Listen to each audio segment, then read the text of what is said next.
Preámbulo que nos pone en perspectiva de lo que vamos a hablar este día.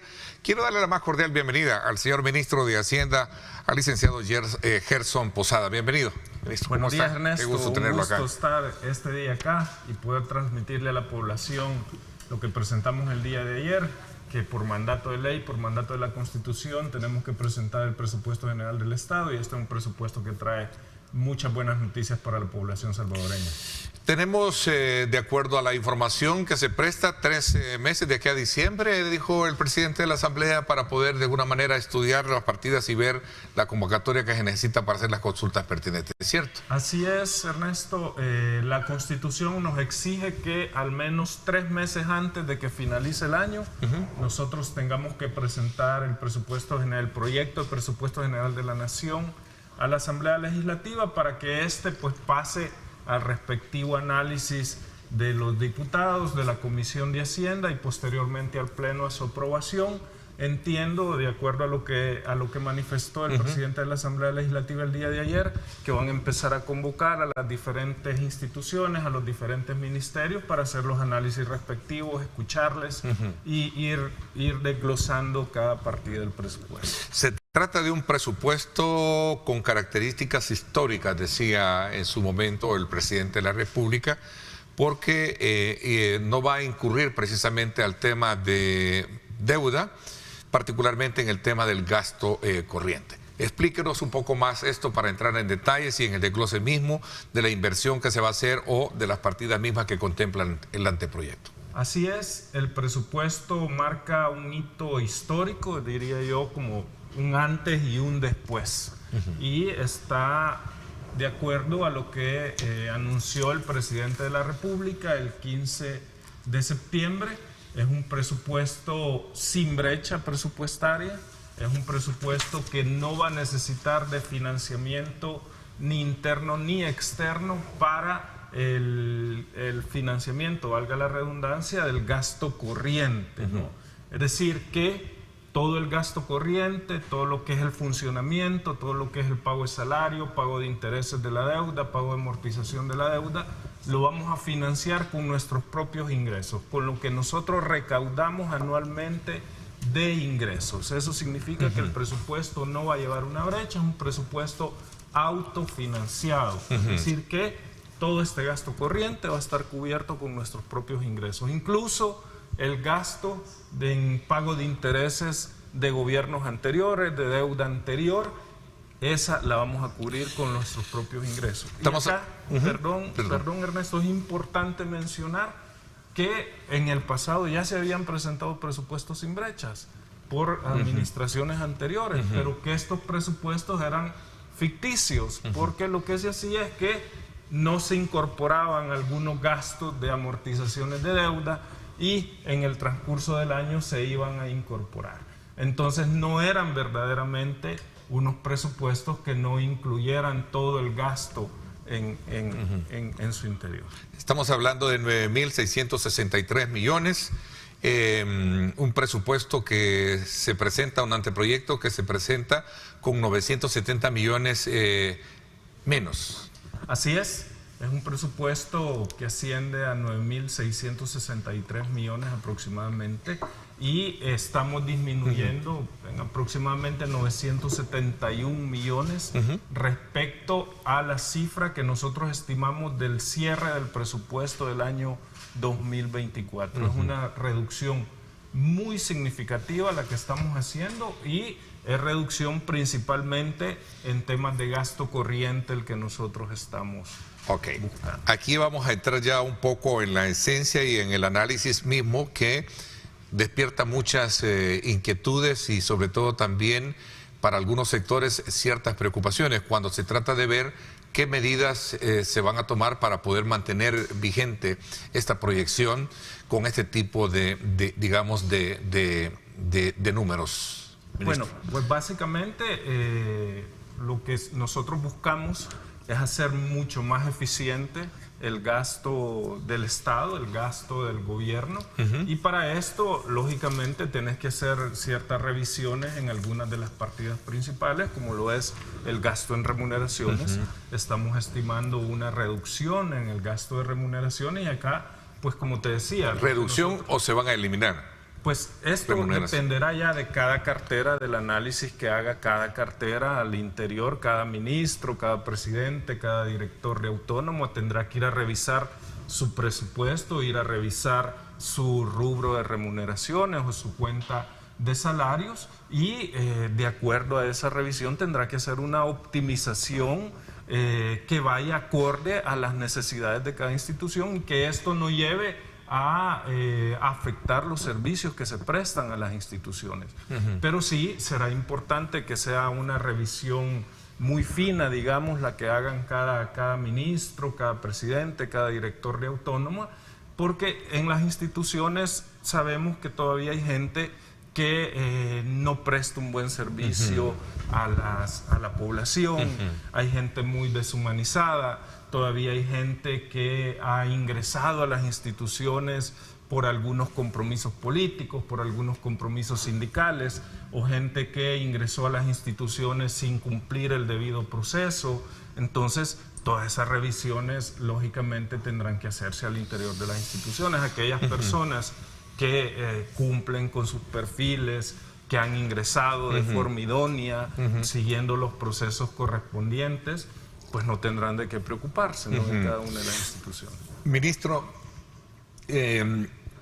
la presentación, la elaboración de este presupuesto, de este anteproyecto de ley presentado a la Asamblea Legislativa, ¿surge de la misma naturaleza del ADN fiscal nuestro o es parte de alguna recomendación previa como se establece, digamos, en el contexto de negociaciones que se tiene con organismos financieros? Mira, esto es parte del enfoque económico de esta gestión del presidente Bukele y que lo anunció desde el día de la investidura presidencial, que el enfoque de este periodo presidencial iba a ser el tema económico. Entonces, esta forma parte, es una acción más que forma parte de ese enfoque económico que está llevando a cabo el gobierno y es necesario. Es igual que en la casa, Ernesto.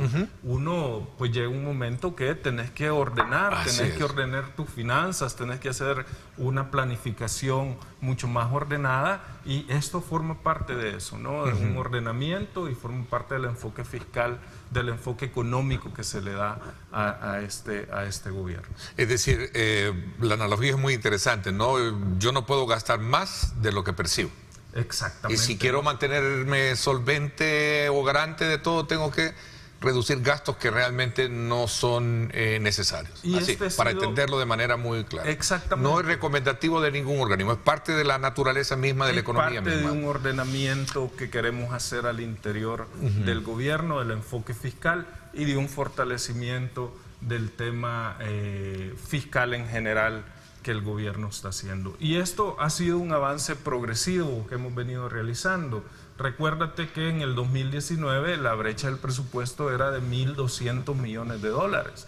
Se logró reducir para el 2020 a 645, el 2022 a 472, 2024 a 338 millones. Es decir, que hemos venido en un proceso progresivo de reducción de la brecha y no podíamos seguir teniendo esos niveles de brecha tan alto y que conlleven a endeudamientos tan fuertes. Ok, interesante porque plantea, de acuerdo a lo presentado, incrementos en el presupuesto para educación, salud y seguridad, también defensa, entiendo, ¿no? Así estas es. partidas, pero también entiendo que dentro de las recomendaciones o ajustes hay una especie de congelamiento para analizar el tema, por ejemplo, en el sector de salud y educación relacionado con el escalafón, ¿cierto? Así es. Cuénteme un poco esas dos fases que me gustaría de alguna manera abordarlas después de la pausa comercial. 7:16. Gracias por estar con nosotros.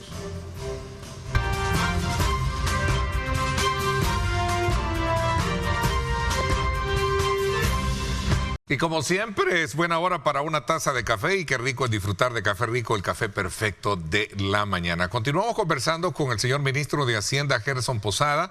Estamos haciendo un desglose de la presentación del anteproyecto de ley de presupuesto general del Estado para el próximo año, el cual con características muy específicas que ya hemos hablado, pues destaca aspectos relevantes que hemos discutido. Decía que si bien es cierto, todo esto trasciende una naturaleza propia del Estado de la economía del país, por lo cual se elaboró este anteproyecto. Me gustaría también de alguna manera me cuente cómo es esto de que los escalafones que pertenecen a una ley especial por el rubro de educación y también por el tema de maestros de educación van a ser congelados. Sí, así es, Ernesto. Los escalafones de salud y educación están siendo congelados en el presupuesto general de la Nación para el año 2025, y este tema, qué bueno que me lo preguntas porque es importante aclararlo, puede causar cierta confusión en la población, y quizás antes pues decir de que no tenemos nada con el sector salud o el sector educación. De hecho, son los sectores a los que más se les ha apostado en los años anteriores, a los que más se les ha destinado recursos en términos del PIB desde el año 2020, y siguen siendo una prioridad para este gobierno. Es decir, que seguimos apostándole al sector salud y al sector educación. ¿Qué pasa con los escalafones? Creemos que son sistemas de incentivos que tienen que ser profundamente revisados. ¿Por qué? Porque, por ejemplo, en el escalafón de salud, un motorista, y no es que tenga nada en contra de los motoristas, todos realizan un trabajo digno, pero por ejemplo un motorista puede ganar más que un médico especialista recién graduado. ¿Por qué? Porque es un sistema de incentivos que premia de acuerdo a la antigüedad. Entonces eso hace que algunos puestos de trabajo sean mucho más premiados, digámoslo así, que otros que puedan tener muchas más habilidades. El ejemplo que te ponía, una recepcionista puede ganar incluso más con el tiempo. Una recepcionista que tenga 20 años trabajando puede ganar más que un especialista recién graduado, incluso de una universidad en el exterior. Esta persona puede ganar mucho más que esta persona que es un especialista. Y serán congelados solo para este año, entonces, de acuerdo a la misma partida. Se están congelando y como te digo, creo que hay que hacer una revisión profunda de estos escalafones. Por eso es bueno este espacio, para hacer las aclaraciones pertinentes, y así es. Ahí está una pregunta, dice, ¿por qué negar que hace el público, ministro? Buenos días, ¿por qué negar que hay acuerdos con el Fondo Monetario? Pues no estoy negando que hay un acuerdo con el Fondo Monetario. Lo que dije es que lo que estamos haciendo en el presupuesto general de la Nación forma parte de las acciones que el gobierno está llevando a cabo para fortalecer la parte económica y fortalecer la parte fiscal. Con el Fondo Monetario tenemos conversaciones y un diálogo profundo y muy avanzado. Diría yo que estamos muy cerca de cerrar un acuerdo fiscal con ellos, un acuerdo de 3 años, y pues todas estas medidas también forman parte de las acciones que el Fondo Monetario toma en consideración cuando se firman este tipo de documentos. Interesante. Tenemos otra pregunta, me dice producción. Sí, ahí está. Saludos, vamos a ponerla, ahí está. Saludos, ¿es necesario el ajuste fiscal? ¿Es necesario el ajuste fiscal? ¿Eso va a implicar aumento del IVA y quitar la grasa del Estado? Pregunta el televidente, ministro. No estamos incrementando impuestos. De hecho, tenemos un crecimiento muy fuerte de los ingresos. Desde el año 2000 los ingresos han crecido en más de 2.000 millones de dólares, y esto es producto del fortalecimiento de la del combate al tema de la evasión y al contrabando, de la facilitación de los servicios tributarios para que cada vez las personas se acerquen y facilitarles más el pago de sus impuestos y de la factura electrónica que nos está dando muchos beneficios también. Ministro, ahí asciende, por cierto, una buena noticia, asciende la inversión pública, entiendo, en 1.700 millones de dólares, ¿no? Así es. El programa de inversión pública que estamos considerando para el próximo año es de 1.700 millones, un aumento un poco superior de los 130 millones en relación al año anterior, y este comprende todas las obras de infraestructura que este gobierno está priorizando, ¿no? Por ejemplo, el viaducto de Los Chorros tiene una asignación de 191 millones, el hospital materno infantil del Seguro Social, los mercados de Santa Ana y San Miguel, por mencionar algunas de las obras que están proyectadas. El bypass de Apopa, que va a iniciar también y va a tener mucho beneficio para la población del norte del país, porque va a agilizar mucho el tránsito y el tráfico en esa zona. Interesante. Otra pregunta, vamos a aprovechar, ministro, de despejar todas las dudas. Claro. Tenemos otra pregunta, ahí está producción, ahí está. Saludos al ministro. ¿Por qué se dice que es un presupuesto balanceado y lleva más de entendería yo que 1.000 millones de dólares en préstamos? Así es. Quizás es bueno enfatizar esto, ¿no? El presupuesto no tiene brecha para financiamiento de gasto corriente, y así lo anunció el presidente de la República.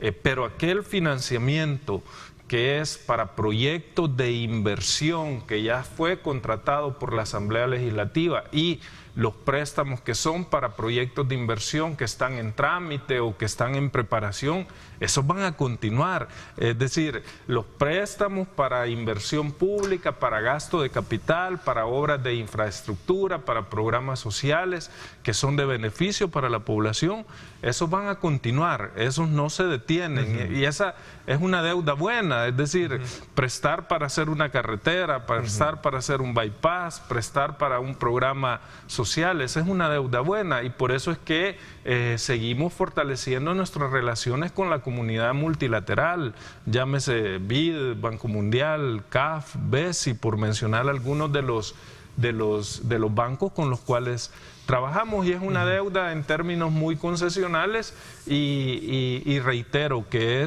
son préstamos para financiar gasto de capital y proyectos de inversión pública. De hecho, el programa de inversión pública, los 1.700 millones, está priorizado con préstamos, la ejecución del mismo está priorizada con préstamos de la banca multilateral. Decía que este presupuesto en materia de salud, seguridad y defensa asciende a 3.609 millones, y esto representa también una partida importante en cuanto a mantener vigentes los programas en estas áreas, ¿no? Así es. El proyecto de presupuesto 2025 sigue centrándose en estas tres principales áreas: salud, educación, seguridad y defensa. De hecho, este presupuesto, el 37% del total de recursos están destinados a salud, educación, seguridad y defensa. En educación son 1.535 millones los que estamos destinando, en salud 1.170 millones y seguridad y defensa 903 millones. ¿Por qué? Porque no podemos desatender todos los programas en términos de educación, tenemos que seguir fortaleciendo todo el tema de salud y el tema de seguridad, que sigue siendo una prioridad. Ministro, también prioriza la asignación de recursos para continuar con los programas sociales, ¿no? Así es. Estaba escuchando esa declaración en el contexto de la presentación del documento. Estamos dando cobertura a todos los subsidios están contemplados en el proyecto de presupuesto: el subsidio al gas licuado, subsidio al transporte, el subsidio a la energía eléctrica, también el tema de los veteranos está considerado en el presupuesto, toda la pensión de los veteranos, todos los proyectos y programas de primera infancia están considerados también en el presupuesto, la pensión del adulto mayor está considerada en el presupuesto, es decir, que se le da cobertura a todos los programas sociales que ejecute el gobierno. Tenemos otra pregunta, ministro. Dice, ministro, buenos días. Dice, como aduanero le consulto, ¿hay planes de darle herramientas donde el agente aduanal podrá dar selectivo rojo a los importadores que traten de evadir impuestos? Totalmente. Esto sin duda alguna. Estamos equipando a todo nuestro personal de aduanas y estamos llevando a cabo los proyectos y programas que sean necesarios para que cuenten con todas las herramientas de combate a la evasión y al contrabando. Es más, a esta persona le pido que se pueda comunicar directamente con nuestra área de comunicaciones para poderle atender personalmente y que cuente con todas las herramientas que sean necesarias. Me pregunta acá otro televidente sobre el tema de la devolución de renta, dice, ¿cómo está ese calendario? Pregunta. Pues mira, nosotros vamos pagando conforme los vencimientos y que tenga presente el televidente que su devolución la tendrá prontamente en los próximos días. Este tema relacionado, pregunta otro televidente, el tema relacionado, Ernesto, los maestros estamos preocupados porque eso del escalafón para nosotros es cosa diferente. Los maestros deberíamos de tener ese incentivo, aunque la parte administrativa sea evaluada. ¿Se contempla eso? Pregúntele al ministro, me dice. Mira, por eso decía que son sistemas de incentivos que tienen que ser revisados. ¿Por qué? Porque son muy antiguos. Y en el caso de educación, pues el escalafón es diferenciado, hay una parte que beneficia a la parte administrativa, otra parte al personal docente. En el caso del personal docente va por niveles y categorías, entonces son sistemas que tienen que ser profundamente revisados y eso es lo que nosotros pues estamos planteando. No se van a subir impuestos. No vamos a subir ningún impuesto, no está considerado el incremento al IVA y no hay despidos dentro de la masa laboral de pública. Esto, como te decía, tendrá que pasar por una revisión de cada cartera de Estado, pero sí lo que buscamos es reducir grasa en el Estado. ¿Cuáles son esos principales retos que ahora se tienen, a manera de ir concluyendo, porque ya se nos fue el tiempo, ministro? Pues bueno, continuar con el fortalecimiento de la parte fiscal, llegar a tener déficit mucho menores y seguir brindándole a la población los servicios y proyectos que demandan. Interesante, ministro. Quiero agradecerle el que nos haya permitido conocer el desglose, ¿verdad?, pertinente con relación a este, digamos, anteproyecto de ley, el cual vamos a estar dándole el seguimiento oportuno para conocer realmente con cuánto se va a contar precisamente en partidas presupuestarias en el ejercicio fiscal 2025 cada institución pública. Le agradezco muchísimo. Gracias. Muchas gracias, Ernesto. Un gusto poder estar acá y a la orden cuando nos pueda volver a invitar. Claro, así será. Vamos a estar siempre atentos y sabemos que hay desde luego disponibilidad para acompañarnos siempre en la discusión de estos temas muy interesantes del país. Gracias. Gracias. 7:30. Gracias por estar con nosotros. Pausa y regresamos